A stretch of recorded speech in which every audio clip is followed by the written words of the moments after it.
Hello everyone, welcome to my channel. இந்த வீடியோல நம்ம என்ன பார்க்க போறோம்னா, ஆக்சுவலா இப்போ வந்து நம்ம சேனல்ல ஒரு பிளேலிஸ்ட் ஸ்டார்ட் பண்ண போறோம். என்னன்னா ஏஐ டியூட்டோரியல் ஃப்ரம் பேசிக்ஸ்ல இருந்து அட்வான்ஸ் வரைக்கும் நம்ம சொல்லி தர போறோம் ஃப்ரீயாவே நம்மளோட சேனல்ல. ஸோ இதுக்கு வந்து உங்களுக்கு என்ன தெரிஞ்சிருக்கணும்னா எதுவுமே தெரிய வேணாம். ஜஸ்ட் நீங்க வந்து லேர்ன் பண்ணிக்கணும். நான் சொல்றதெல்லாம் நீங்க பண்ணீங்கன்னாவே ஈஸியா வந்து ஏஐ வந்து நீங்க ஃப்ரீயாவே கத்துக்கலாம். ஸோ என்னென்ன அதுக்கான சிலபஸ் என்னன்னு பார்ப்போம். ஃபர்ஸ்ட் வந்து நீங்க வந்து என்ன programming language, machine learning, deep லேர்னிங்க்கு முன்னாடி போறதுக்கு முன்னாடி ஒரு சில விஷயம்லாம் தெரிஞ்சுக்கணும் ஏஐ பத்தி. அதெல்லாம் வந்து ஃபர்ஸ்ட் முடிச்சுட்டு அதுக்கடுத்து வந்து பைத்தான்ல பேசிக் கான்செப்ட் முடிச்சுட்டு அதுக்கடுத்து மெஷின் லேர்னிங் குள்ள போவோம். மெஷின் லேர்னிங் அடுத்து டீப் லேர்னிங், டீப் லேர்னிங் அடுத்து என்எல்பி, அடுத்து time series analysis, data science.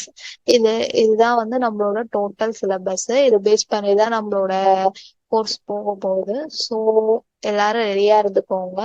மறக்காம சப்ஸ்கிரைப் பண்ணாதவங்க சேனலை சப்ஸ்கிரைப் பண்ணிக்கோங்க. உங்க ஃப்ரெண்ட்ஸ்க்கும் ஷேர் பண்ணுங்க. தேங்க்யூ ஃபார் வாட்சிங். பை.